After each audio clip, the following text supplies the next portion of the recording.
নমস্কার বন্ধুরা, ডলি রন্ধনশালায় সবাইকে স্বাগত। আর আজকে তোমাদের সাথে শেয়ার করব ঝিঙে আর মুসুর ডাল দিয়ে সম্পূর্ণ নতুন একটা রেসিপি। ঘরে থাকা সমস্ত উপকরণ দিয়ে খুব সহজেই তোমরা এই রেসিপিটা বানিয়ে নিতে পারবে।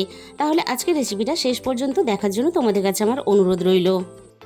ঘরে যখন কোনো রকম মাছ মাংস থাকবে না, তখন তোমরা কিন্তু এই রেসিপিটা সহজেই বানিয়ে নিতে পারবে। আর একবেলা কিন্তু খুব সহজেই এই রান্নাটা দিয়ে খাওয়াটা হয়ে যাবে। এখানে আমি একটা বড় সাইজের ঝিঙে এভাবে বড় বড় টুকরো করে কেটে নিয়েছি। ঝিঙের মধ্যে আমি স্বাদ মতো লবণ দিয়ে দিলাম। ঝিঙে এবারে আমি লবণ দিয়ে মেখে রেখে দেবো। বাকি যে অন্য কাজগুলো যতক্ষণ আমি করব, ঝিঙেটা ততক্ষণে অনেকটাই বেশ নরম হয়ে যাবে। আর এই রান্নার জন্য নিয়েছি মুসুর ডাল। আমি মুসুর ডালটা 3 থেকে 4 ঘন্টার মতো ভিজিয়ে রেখেছিলাম।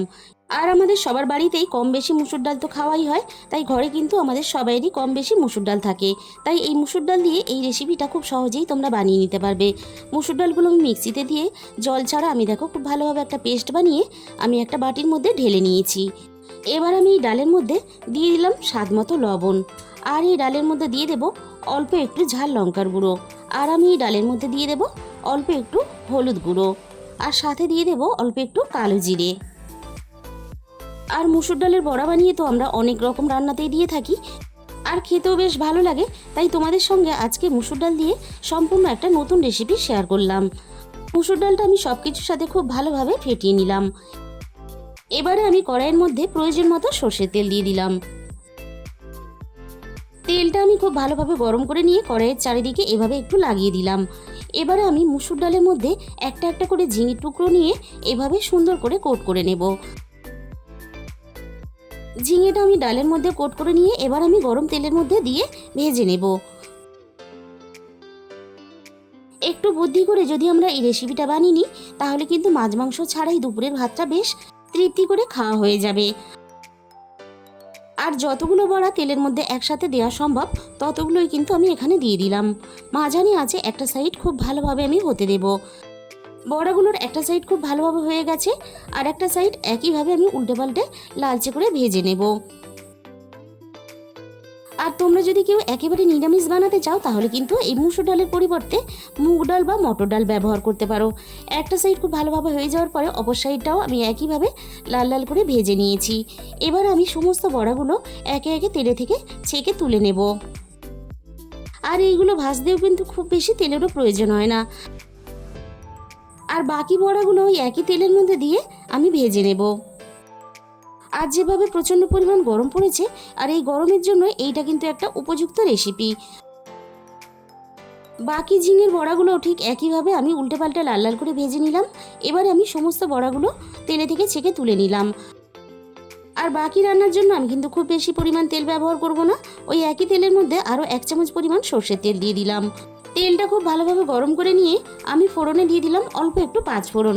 আর দিয়ে দিলাম এখানে একটা তেজপাতা কুচি। আমি আগে থেকে একটা মাঝারি সাইজের আলু কেটে রেখেছিলাম। এবারে ওই আলুটা তেলের মধ্যে দিয়ে দিলাম। এবার আমি ফোড়নের সাথে আলুটাকে একটু নাড়াচাড়া করে ভেজে নেব। আলুগুলো একটু নাড়াচাড়া করে ভেজে নিয়ে আমি এখানে স্বাদ মতো লবণ দিয়ে দিলাম। এবার আমি লবণ দিয়ে আবারও আলুটাকে আরও বেশ কয়েক মিনিট ধরে নাড়াচাড়া করে আলুগুলো একটু লালচে করে ভেজে নেব। আলুগুলো আমি এখানে খুব ভালোভাবে ভেজে নিয়েছি। এবার আমি আগে থেকে আদা ও টমেটো একসাথে বেটে রেখেছিলাম। আদা আর টমেটো বাটাটা আমি রান্নার মধ্যে দিয়ে দিলাম। আদা আর টমেটো বাটাটা আমি আলুর সাথে কয়েক মিনিট নাড়াচাড়া করে খুব ভালোভাবে কষিয়ে নেব। এতে আদা আর টমেটোর কাঁচা গন্ধটা চলে যাবে। আদা আর টমেটোটা আলুর সাথে খুব ভালোভাবে কষিয়ে নিয়ে এবারে একে একে মশলাগুলো দিয়ে দেব। দিয়ে দিলাম এখানে 1/2 চামচ পরিমাণ হলুদ গুঁড়ো। আর দিয়ে দিলাম এখানে 1/2 চামচের একটু বেশি ঝাল লঙ্কার গুঁড়ো। আর দিয়ে দিলাম এখানে 1/2 চামচের মতো ধনে গুঁড়ো। আর দিয়ে দেবো এখানে 1/2 চামচের মতো জিরে গুঁড়ো। আবারও আমি সব কিছু একসাথে নাড়াচাড়া করে মিশিয়ে দিয়ে আমি একটু সময় নিয়ে আলুর সাথে মশলাগুলো খুব ভালোভাবে কষিয়ে নেব।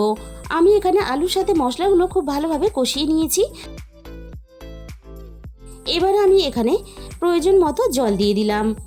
জলের পরিমাণটা একটু বেশি দিতে হবে, কারণ ঝিঙের বড়াগুলো ঝোলের মধ্যে দেওয়ার পরে অনেকটা ঝোল টেনে নেবে। সেই হিসাব করে এখানে আমি জলটা ব্যবহার করেছি।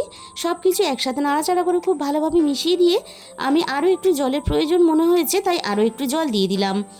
ঝোলটা আমার এখানে খুব ভালোভাবে ফুটে উঠেছে।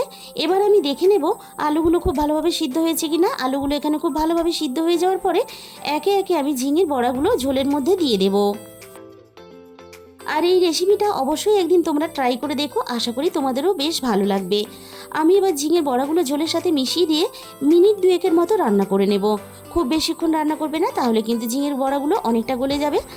সব শেষে আমি এখানে দিয়ে দিলাম 1/2 চামচ পরিমাণ গরম মশলার গুঁড়ো। গরম মশলার গুঁড়োটা হালকা হাতে নাড়াচাড়া করে আমি ঝোলের সাথে খুব ভালোভাবে মিশিয়ে দিলাম। আর ঝিঙের এই রেসিপিটা বানিয়ে তোমরা কিন্তু গরম গরম ভাতের সাথেও যেমন খেতে পারবে, তেমনই কিন্তু রাতের রুটির সাথেও বেশ খেতে ভালো লাগে। আর আজকের এই রেসিপিটা ভালো লাগলে প্লিজ একটা ভিডিওতে লাইক করে দিও আর প্রচুর প্রচুর শেয়ার করো। আর যে সমস্ত নতুন বন্ধুরা এখনও পর্যন্ত চ্যানেলটাকে সাবস্ক্রাইব করেনি, অবশ্যই চ্যানেলটাকে সাবস্ক্রাইব করে নিও। আর তোমাদের মূল্যবান সময় দিয়ে রেসিপিটা দেখার জন্য তোমাদের সবাইকে অসংখ্য ধন্যবাদ।